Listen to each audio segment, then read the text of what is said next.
بزرگوں عزیز دوستوں، اللہ جل مجدہ کریم کی حمد و ثنا نعت سید انبیاء خیر الورا مولا کل ختم الرسل جناب محمد رسول اللہ صلی اللہ علیہ وآلہ وسلم لا محمود درود سرور کونین فخر کونین تاجدار ارض و عجم، بے کسوں کے کس بے بسوں کے بس، بے چاروں کے چارہ بے کاروں کے کارہ، امام الانبیاء صلی اللہ علیہ وآلہ وسلم، آپ کی ذات اطہر و مطہر پر اللہ رب العزت سے دعا ہے حق کہنے، آپ کو سننے، ہم سب کو عمل کی توفیق عطا فرمائے۔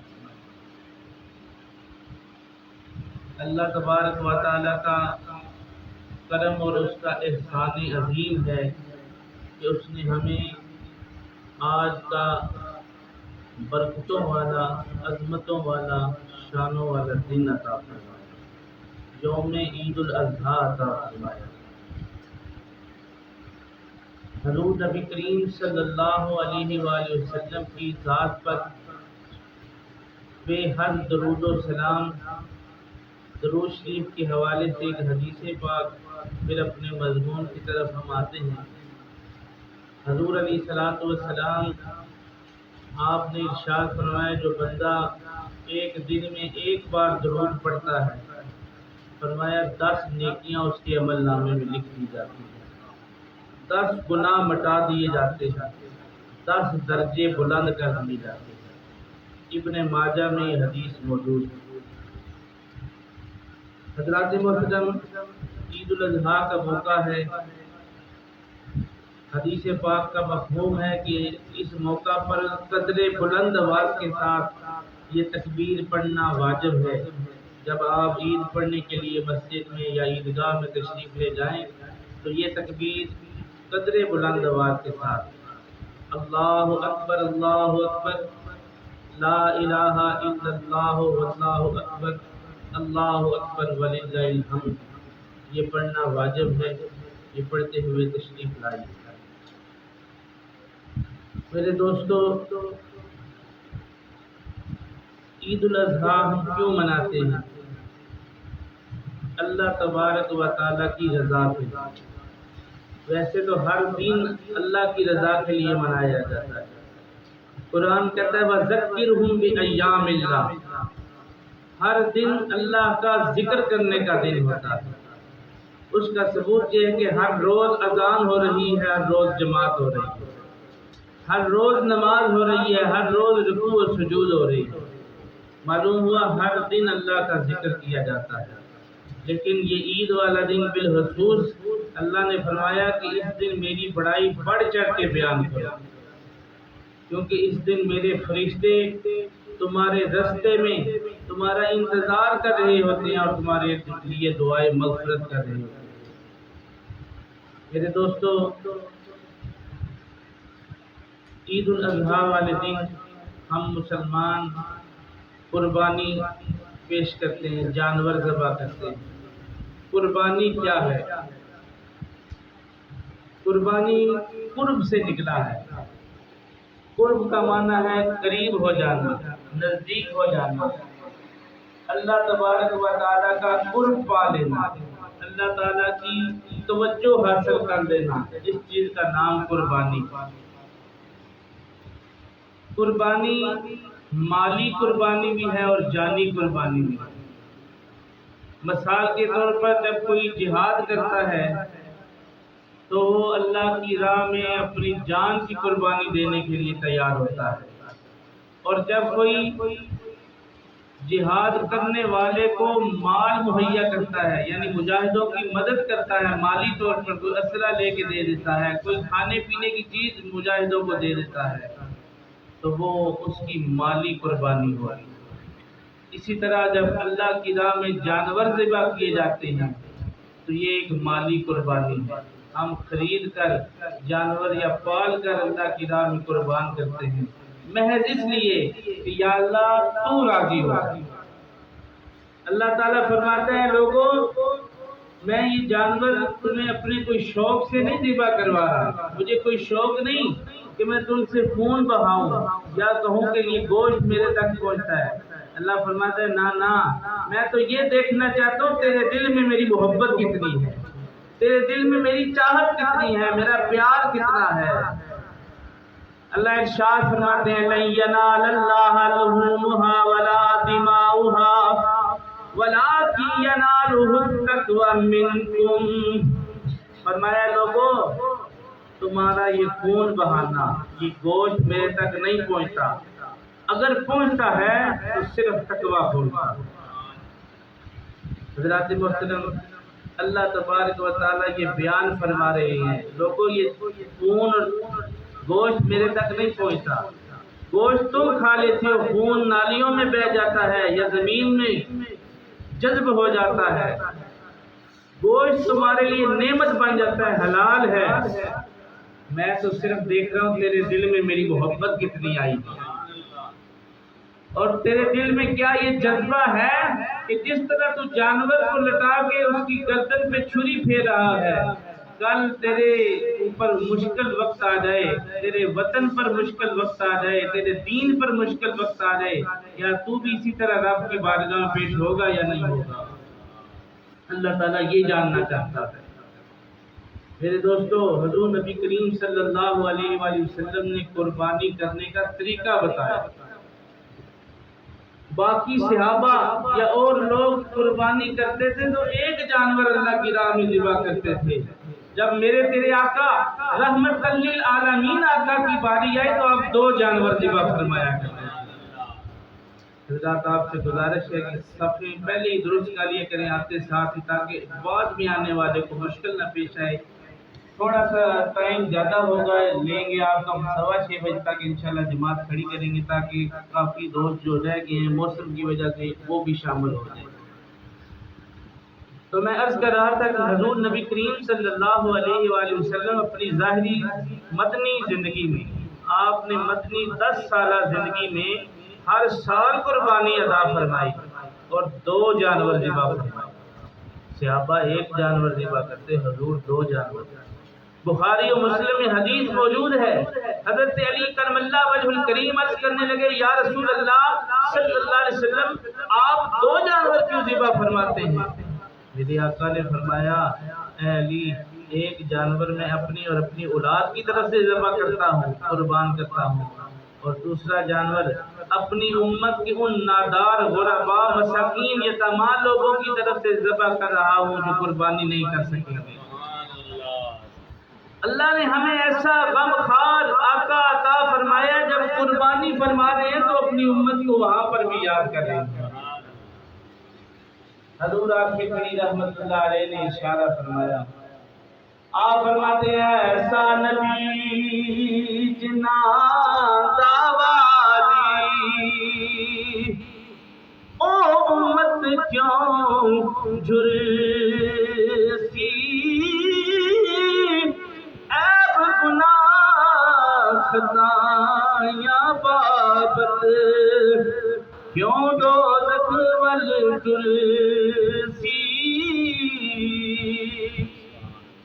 فرمایا ایسا نبی جو غم لے کر امت کا آیا اور امت کی خاطر قربانیاں پیش کرے۔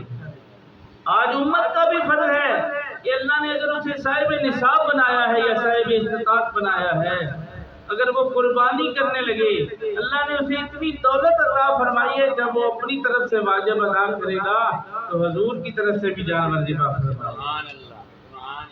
میرے دوستو، بات تفصیل طلب ہے، لیکن مختصر یہ بتا رہا ہوں کہ حضور ہر سال 2 جانور ذبح فرماتے ہیں، اور حضرت علی کرم اللہ وجہ الکریم فرماتے ہیں کہ حضور نے فرمایا کہ علی جب میں دنیا سے چلا جاؤں تو تم بھی 2 جانور ذبح کرنا، ایک اپنی طرف سے ایک میری طرف سے ذبح کرنا۔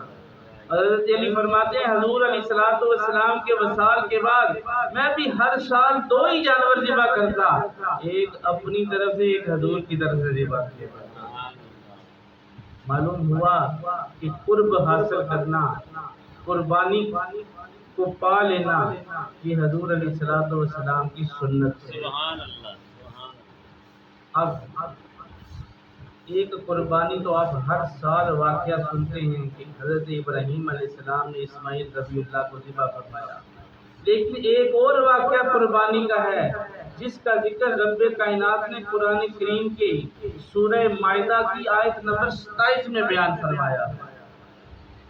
حافظ صاحب بیٹھے ہیں، انشاءاللہ قرآن کی آیت پڑھیں گے، ان سے تصدیق بھی کروائیں گے کہ واقعی یہ قرآن کی آیت ہے یا نہیں ہے۔ اللہ ارشاد فرماتے ہیں وَاتْلُ عَلَيْهِمْ نَبَأَ ابْنَيْ آدَمَ بِالْحَقِّ إِذْ قَرَّبَا قُرْبَانًا فَتُقُبِّلَ مِنْ أَحَدِهِمَا وَلَمْ يُتَقَبَّلْ مِنَ الْآخَرِ قَالَ لَا أَقْتُلَنَّكَ قَالَ إِنَّمَا يَتَقَبَّلُ اللَّهُ مِنَ الْمُتَّقِينَ۔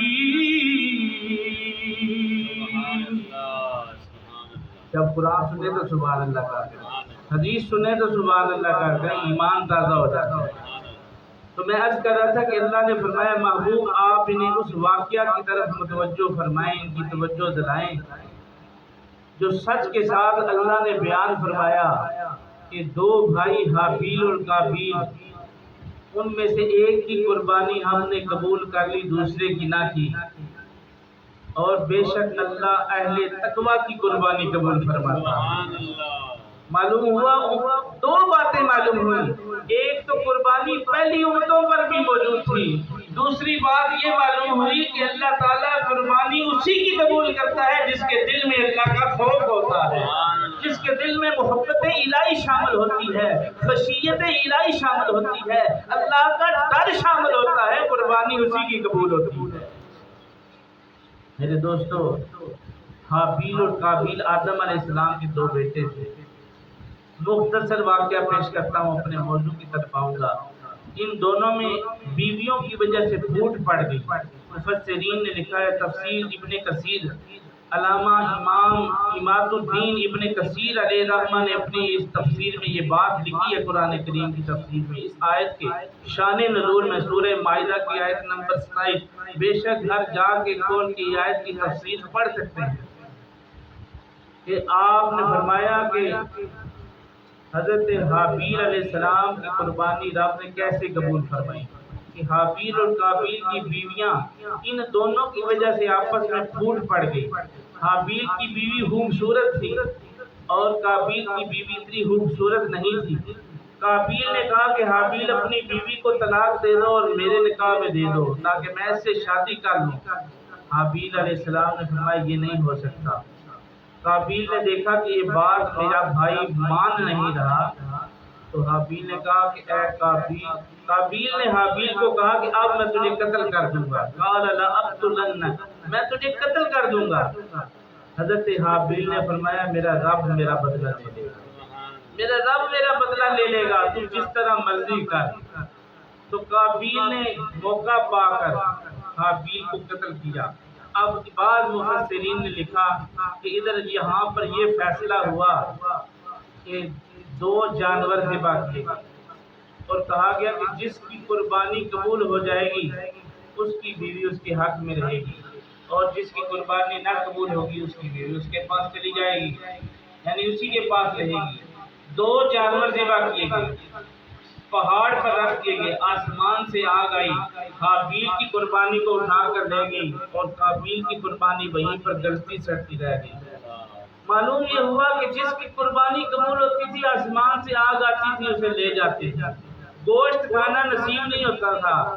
حضرت محمد مصطفیٰ صلی اللہ علیہ وسلم کی امت پر اللہ کا یہ احسان عظیم ہے کہ انہیں گوشت بھی کھانا نصیب ہو رہا ہے حضور کے صدقے۔ اب قابیل کی قربانی قبول نہ ہوئی اور وہیں پہ گلتی سڑتی رہی۔ قابیل نے مصمم ارادہ کیا کہ اب میں اپنے بھائی حابیل کو قتل کر دوں گا، تو ایسا ہی ہوا۔ قابیل نے حابیل کو قتل کیا اور اب اس نے سوچا کہ اب اس کی لاش کو کہاں پہ رکھوں۔ کئی دن تک وہ اپنے کندھوں پہ بھائی کی لاش کو اٹھا کے گھومتا رہا کہ کس جگہ اس کو دفن کروں یا کیا کروں اس لاش کا۔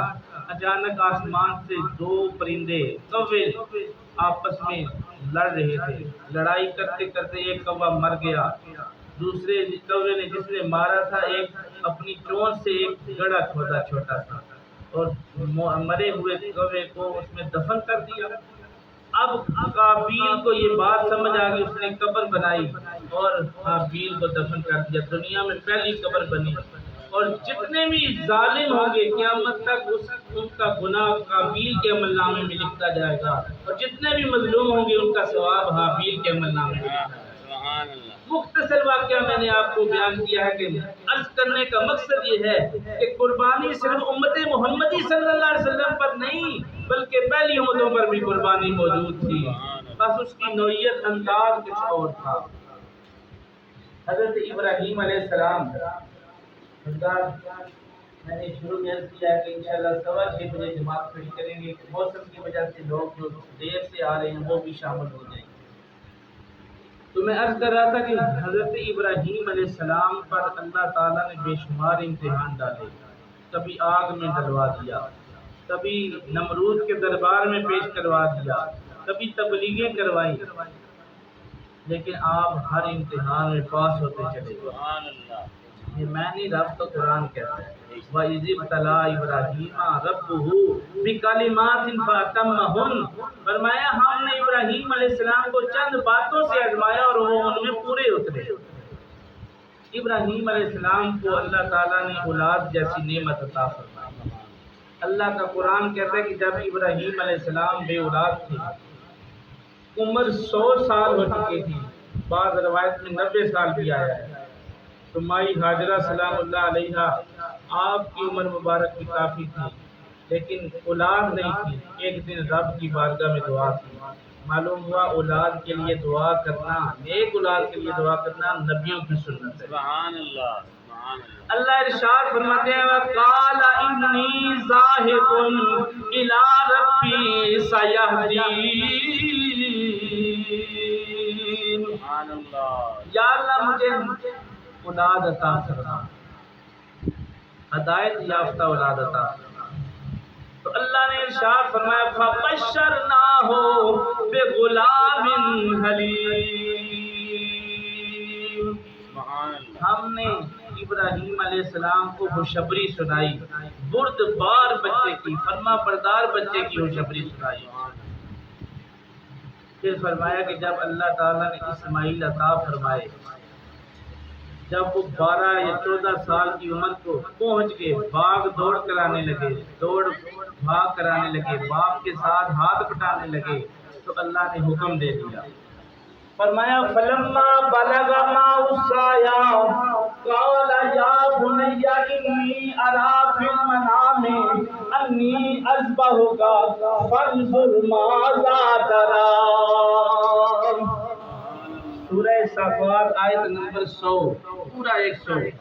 فرمایا کہ جب بچہ بالغ ہو گیا، بلوغت تک پہنچ گیا، بھاگ دوڑ کرانے لگا، تو ہم نے حکم دیا ابراہیم ہمارے راستے میں کوئی پیاری چیز قربان کر۔ حضرت ابراہیم علیہ السلام کو یہ خواب 8ویں ذی الحج کو آیا۔ آپ نے خواب دیکھ کر صبح اٹھتے ہی 100 بعض روایت 200 بکریاں اور بکرے ذبح فرما دیے۔ دوسری رات 9ویں ذی الحج کی رات پھر یہ خواب آیا کہ میرے راستے میں کوئی پیاری چیز قربان کر۔ آپ نے صبح اٹھ کر گائیاں ذبح فرما دی، اور تیسری رات پھر خواب آیا تو آپ نے صبح اٹھ کر اونٹ ذبح فرما دیے سینکڑوں کی تعداد میں، اور ان کا گوشت تقسیم کر دیا۔ حضرات محترم، آپ کو سمجھ لگی کہ یہ جو خواب بار بار آ رہی ہے، اللہ فرما رہا ہے کوئی پیاری چیز قربان کر، اگر مجھے خدا کے بعد کسی ذات سے پیارا تو وہ میرا بیٹا اسماعیل ہے۔ اور اللہ قرآن کریم میں یہ بیان فرماتا ہے لَن تَنَالُوا الْبِرَّ حَتَّىٰ تُنْفِقُوا مِمَّا تُحِبُّونَ، چوتھے پارے کی پہلی آیت ہے۔ فرمایا کہ تم ہرگز نیکی تک نہیں پہنچ سکتے جتنی دیر تک کوئی اچھی پیاری چیز اللہ کی راہ میں قربان نہیں کر دیتے۔ ابراہیم علیہ السلام نے یہ خواب دیکھی تو اپنے بیٹے کو آواز دی۔ اسماعیل ذبیح اللہ پہاڑی پر کھیل کود کر رہے تھے، ابھی بچپن تھا، تو حفیظ نے لکھا کہ ابراہیم نے کیسے آواز دی علیہ السلام نے۔ آپ نے فرمایا پہاڑی سے آواز دی اسماعیل ادھر آؤ، ادھر آؤ خدائے پاک کا ارشاد سن جاؤ۔ اسماعیل دوڑے ہوئے آئے، باپ کی آواز پہ لبیک کہا، عرض کی ابا جان کیا حکم ہے؟ فرمایا کہا بیٹے میں نے آج ایک خواب دیکھا ہے، کہا بیٹا میں نے آج ایک خواب دیکھا ہے، کتاب زندگی کا ایک نرالا باب دیکھا ہے، میں نے دیکھا ہے کہ میں آپ تجھ کو ذبح کرتا ہوں، خدا کے نام پہ تیرے لہو سے ہاتھوں کو بھرتا ہوں۔ فرمایا بیٹا انی ارا فی المنام انی اذبحک، میں نے منا کے میدان میں تجھے ذبح کرتے ہوئے خواب میں دیکھا ہے، فانظر اب تو بتا ماذا تری، تیری کیا رائے ہے؟ قرآن کہتا ہے تیری کیا رائے ہے، تیری کیا منشا ہے، کہ تو کیا چاہتا ہے؟ کوئی عام بیٹا ہوتا تو کہتا ابا خواب خیال ہوتے ہیں، چھوڑ خواب، رات گئی بات گئی چھوڑو، لیکن وہ بیٹا بھی تو اللہ کا نبی بننے والا تھا، نبوت ملنے والی تھی۔ اسماعیل ذبیح اللہ علیہ السلام تھے، انہوں نے جو جواب دیا قرآن نے اس بات کو نوٹ کیا ہے۔ آج ہر کالج ہر یونیورسٹی کے طالب علم کو یہ سبق یاد رکھنا چاہیے جو اسماعیل علیہ السلام نے ہمیں بتایا۔ آپ نے جواب دیا قال یا ابت افعل ما تؤمر ستجدنی ان شاء اللہ من الصابرین۔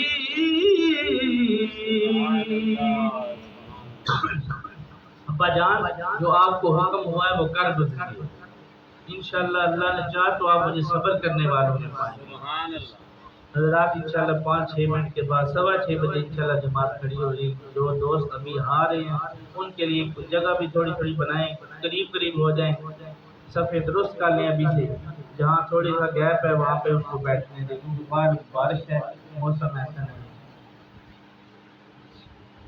ابراہیم علیہ السلام نے فرمایا بیٹا کیا تم تیار ہو؟ فرمایا ابا حضور میں تیار ہوں، گھر تشریف لائے، مختصر کر رہا ہوں۔ حضرت حاجرہ سلام اللہ علیہ سے فرمایا کہ بیٹے کو تیار کرو، ہم بادشاہ کی بارگاہ میں جا رہے ہیں، ایک بادشاہ سے ملنے جا رہے ہیں، تو آج ایک دعوت ہے۔ بیٹے کو تیار کیا گیا، جہیزات لا کے، سرما لگا کے، تیل لگا کے، کنگھی کر کے، کپڑے اچھے پہنا کے تیار کر دیا۔ حضرت ابراہیم علیہ السلام نے چھری بھی لی اور ایک رسی بھی لی، تھیلے میں ڈال دیا۔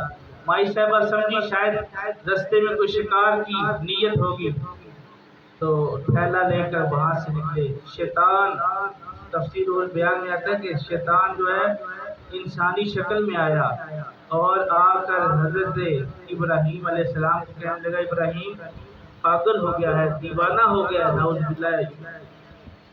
پیغمبر کو یہ کہہ رہا تھا، شیطان تھا نا۔ اس نے کہا اے ابراہیم 100 سال کی عمر میں دعائیں مانگ کے اللہ نے بیٹا عطا کیا ہے، ابھی اس نے جوانی کے موج میلے دیکھنے ہیں، بہاریں دیکھنی ہیں، اور تو اس کو ذبح کرنے لگا ہے۔ آپ نے فرمایا لعنتی دفع ہو جائے، مجھے میرے رب نے حکم دے دیا۔ ایک اسماعیل ہے، کبھی 1000 اسماعیل ہو سونے رب کے نام پہ قربان کرنا۔ حضرت اسماعیل علیہ السلام کے کان میں آ کے کہتا ہے اسماعیل بھاگ جا، تیرا باپ دیوانہ ہو گیا ہے۔ کبھی خواب دیکھ کر بھی کوئی کسی بیٹے کو ذبح کرتا ہے، کبھی کوئی باپ بھی بیٹے کو ذبح کرتا ہے، چلا جا۔ اسماعیل علیہ السلام نے فرمایا کہ یہ ایک اسماعیل ہے، کبھی 1000 اسماعیل اور رب کے نام پہ قربان ہو جائے۔ سونا رب اگر اسماعیل لے کر راضی ہے تو اسماعیل جان دے کر راضی ہے۔ کوئی آپ فرما رہے تھے جی میں پیارا راضی ہوئے مرضی ویکھ سجن دی، جے تو مرضی اپنی لوڑے پھر گل نہ بندی۔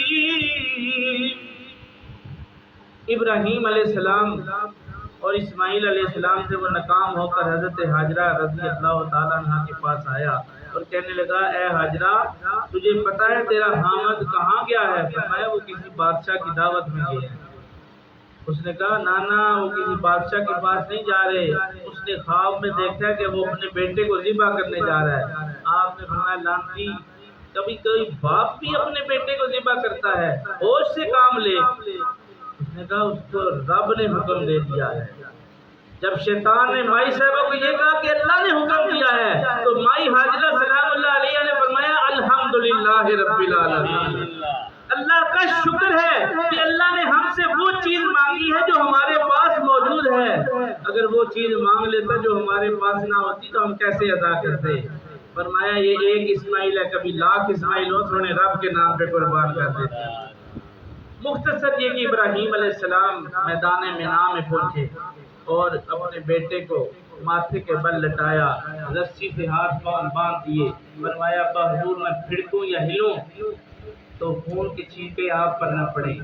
علامہ اقبال لکھتا ہے یہ فیضان نظر تھا یا مکتب کی کرامت تھی، سکھائے کس نے اسماعیل کو آداب فرزند دی۔ فرمایا کہ اے بحضور میں پھڑکوں یا ہلوں تو خون کے چھینٹے آپ کے کپڑوں پہ نہ پڑے، جب میں ذبح ہو جاؤں اللہ کے راہ میں قربان ہو جاؤں، میرا خون آلود کرتا میری ماں کو دے دیجئے، جب بھی اسے اسماعیل کی یاد آیا کرے گی یہ خون کا کرتا سامنے رکھ کے اللہ کی رضا میں شکر ادا کیا کرے گی میرا بیٹا اللہ کی راہ میں قربان ہو گیا۔ آپ نے چھری کو پتھر پہ رگڑا اور اپنا یہ پچھاڑا گھٹنا حضرت اسماعیل علیہ السلام کے سینے پہ رکھا اور چھری کو حضرت اسماعیل کی گردن پہ رکھا، آنکھوں پہ پٹی باندھ لی تاکہ باپ بیٹے کی محبت حائل نہ ہو جائے قربانی میں۔ اللہ نے قرآن نازل فرمایا، اللہ کہتا ہے وَتَلَّهُ لِلْجَبِينِ وَنَادَيْنَاهُ أَن يَا إِبْرَاهِيمُ۔ میں نے کہا قرآن سنے سبحان اللہ کا کریں، نہیں قرآن اللہ کا کلام ہے، نہیں اللہ کا کلام سن کے بھی ہمارے دل میں اللہ کا خوف نہ آئے تو پھر کیا فائدہ۔ قرآن سن کے سبحان اللہ ضرور کی۔ حضرت ابراہیم علیہ السلام آپ نے جب چھری چلانی شروع کی، چھری چل نہیں رہی، آسمان سے حکم ہوا، رب نے فرمایا چھری تو نے چلنا نہیں، جبریل کو حکم دیا جبریل دوڑ کے جا دمبا رکھ دے، اسماعیل علیہ السلام کو نکال لے۔ جب دمبا رکھا گیا جبریل علیہ السلام جنت میں گئے کتنی تیزی کے ساتھ، پھر دمبا بھی رکھا، چھری چلی، ابراہیم علیہ السلام نے سمجھا کہ اسماعیل ذبح ہو گئے ہیں، خون کا گرم گرم فوارہ گرا تو حضرت ابراہیم کی زبان سے نکلا اللہ اکبر اللہ اکبر۔ صاحب اسماعیل علیہ السلام کھڑے تھے، انہوں نے کہا لا الہ الا اللہ واللہ اکبر۔ جبریل امین خاموش نہیں کھڑے رہے، انہوں نے فرمایا اللہ اکبر وللہ الحمد۔ جو ایام تشریق میں نویں کی فجر سے لے کر 13ویں کی عصر تک ہم نے ہر نماز کے بعد یہ 3 بار تکبیر پڑھی ہے، یہ وہ تکبیر ہے جو ابراہیم علیہ السلام اور اسماعیل علیہ السلام اور جبریل علیہ السلام نے بیان فرمائی۔ تو آخری بات عرض کر کے ختم کر رہے ہیں، ٹائم ہو چکا ہے۔ قربانی ابراہیم علیہ السلام کی قبول ہوئی، رب نے آواز دی قد صدقت رؤیا انا کذالک نجزی المحسنین۔ اے ابراہیم تو نے اپنی خواب سچ کر دکھائی، بے شک ہم اپنے نیک بندوں کو اسی طرح جزا دیا کرتے ہیں، اسی طرح جزا دیا کرتے ہیں۔ میرے دوستو اللہ تبارک و تعالیٰ کا لاکھ لاکھ احسان ہے کہ اس نے ہمیں آج کا دن نصیب فرمایا۔ جتنے حضرات جنہوں نے قربانی کرنی ہے غرباء مساکین یتیماں کا خیال رکھیں، آج عید والے دن ان کے دل میں یہ خواہش ہوتی ہے کہ آج کسی امیر کے گھر سے ہمیں گوشت ملے گا، تو گوشت سارا بھی رکھا جا سکتا ہے، شریعت منع نہیں کرتی، سارا گوشت بھی آپ فریزر میں رکھ سکتے ہیں، خود تھوڑا تھوڑا کر کے کھا بھی سکتے ہیں، لیکن شریعت یہ بھی کہتی ہے کہ 3 حصے کا سنت کے مطابق، ایک حصہ اپنے لیے، دوسرا غرباء کے لیے، تیسرا اپنے عزیز و اقارب کے لیے، یہ 3 حصے کا، اور غریبوں میں زیادہ سے زیادہ گوشت تقسیم کر۔ کسی صاحب نے مسئلہ پوچھا کہ فوت شدہ کی طرف سے بھی قربانی کی جا سکتی ہے؟ ہاں، وہ کہا نے لکھا کہ فوت شدہ کی طرف سے جو قربانی کی جائے وہ سارا گوشت تقسیم کر دیا جائے، سارا گوشت تقسیم، کیونکہ یہ صدقہ ہے، سارا ہی تقسیم کر دیا جائے، گھر میں نہ رکھا جائے، نہ اپنے عزیز و اقارب کو دیا جائے، صرف غرباء میں تقسیم کیا جائے۔ تو سارے حضرات نیت سماعت فرمائیں۔ میں نیت کرتا ہوں اس نماز کی، 2 رکعت نماز عید الاضحیٰ واجب